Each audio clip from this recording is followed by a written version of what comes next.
Kami na ang bahala dyan.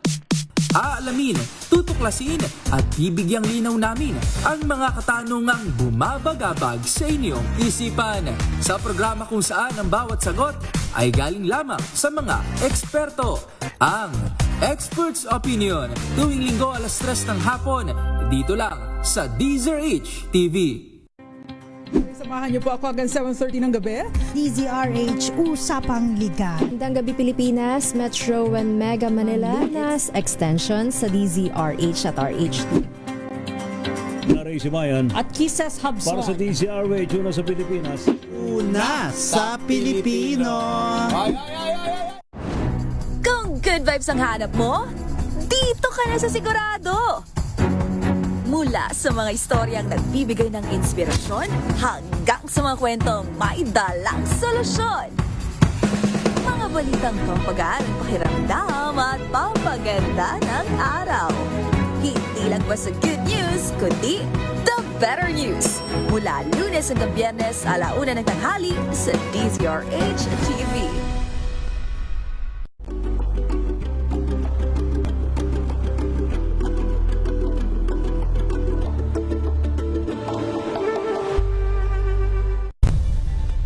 Nagsimula sa pangarap hanggang sa maabot ang tagumpay.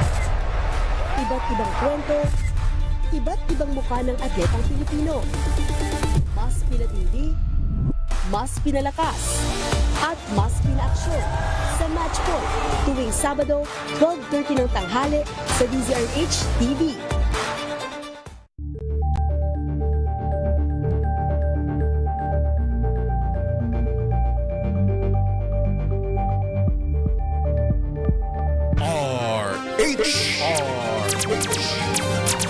Alas 9:22 ng umaga. Kasama sina Giselle Ricafort at Edniel Parosa. DZRH Stories, Pinoy Documentaries.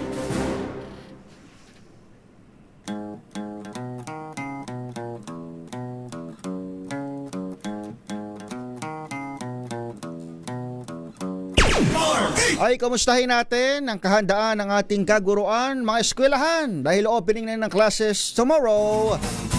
Siyempre, may iba pa tayong mga pag-uusapan. Kasama natin sa ating linya ang party list representative ng ACT Teachers, si Congressman Antonio Tino. Kong, welcome mo sa DZRH ulit. Good morning. Good morning, Kong. Hi, good morning, Edniel at Giselle. Good morning sa ating mga tagapakinig. Yes, sir. Sir, bukas opening na ng classes at although natatabunan ng mga drama sa Senado at kung ano-ano pang political na usapin, gaano na ba kahanda yung ating kaguruan at syempre yung pangkabuang sistema ng public education batay sa inyong panuri? Well, of course, yung mga guro natin, laging maaasahan yan sa school opening, no? At nitong nakaraang mahigit isang buwan ay yung kanilang supposedly summer break ay ginugol sa mga paghahanda, no, sa mga training, sa brigada, eskwela at iba pa.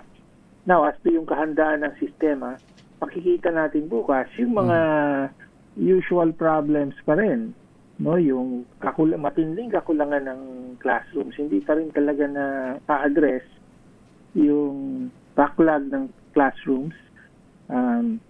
Napakabagal pa rin ng classroom construction, yung pagtatayo ng bagong mga classroom. Standing pa rin yung kakulangan ng mga libro. In fact, mula nung nagsimula ang K-12 more than a decade ago, ay lumipat from textbooks to modules ang Department of Education sa isang malaking problema na nagko-contribute sa yung mababang achievement ng mga estudyante ay yung wala silang librong inuwi, no? Kung hindi puro mga module. At dahil sa mga problemang yan ang nangyayari, nadadagdagan yung trabaho ng mga teachers. So bukod dun sa regular teaching load nila, nakakita tayo ngayon ng mga example ng mga actual schedule ng mga teachers ay pagtuturuin pa sila nung aral program na tinatawag, yung Learning Recovery Program ng Department of Education pagkatapos ng regular na klase.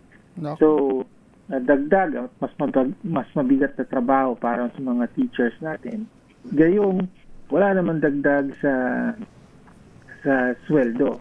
No? So, nananatili yung kapos na sweldo ng mga guro. Paano yan kung binabagit natin, halos wala nang ang pahinga dahil over the break, teachers pa rin ang kumakamada. Hanggang ngayon, madadagdagan na naman yung kanilang trabaho. Paano tayo mag-adjust dahil kung di kami nagkakamali, etong school year na ito na, yung start ng 3-term school calendar para sa ating public education. Tama po yan.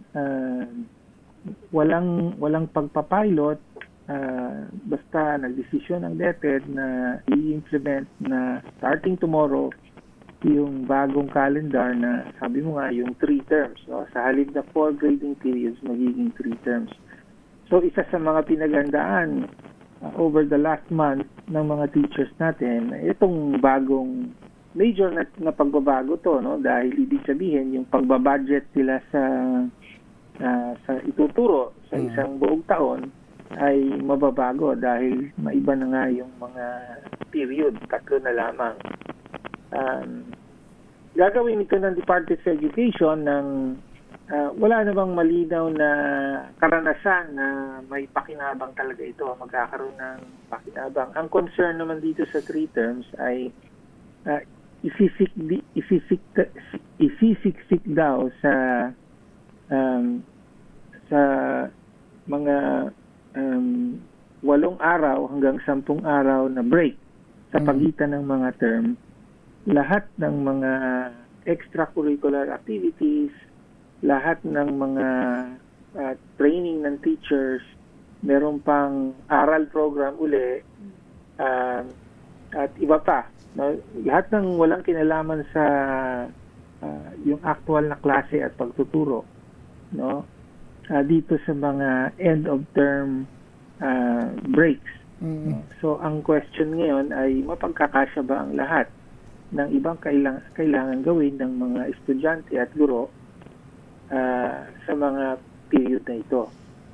So, tama po kayo, isang bagong factor para sa school year na ito, yung 3-term calendar, as well as mga pagbabago pa sa curriculum. Merong sinasabing strengthened senior high school curriculum na nagbabawas naman ng mga subject sa senior high school. Kung binanggit po ninyo yung aral program, ang sinasabi po ng Teachers Dignity Coalition, ilan sa mga guro natin yung pinupuwersa daw na mag-participate bilang mga tutor at mag-contribute pa ng pondo doon po sa SRP na nasa ilalim po nung binabanggit ninyo na aral program. Well, tama po yan. Yung aral program ay naging mandato yan, may batas na pinasa bilang tugon dun sa lumalabas na yung nilalabas ng EDCO, for example, yung lalong napalala. May matagal na itong problema, pero lalong napalala after the pandemic. So yung napakababang literacy rate ng mga mag-aaral natin kahit pa yung mga gumagraduate na, no? So yung mga meron tayong latest statistic na 87% ng mga grade 11 students yung functionally illiterate. Ibig sabihin, nakakabasa pero hindi naman talaga nakakaunawa nung binabasa nila. So, totoong nakakabahala ito. Kaya isang pagtugon ay itong ang Learning Recovery Program o aral program. So, pagkatapos ng regular na klase, ay merong parang isang klase pa uli. Dito ay titiyakin na yung mga estudyante ay talagang matutong magbasa at makaunawa sa kanilang binabasa. Ngayon, sa batas, pinamandato rin na dapat kumuha ang DepEd ng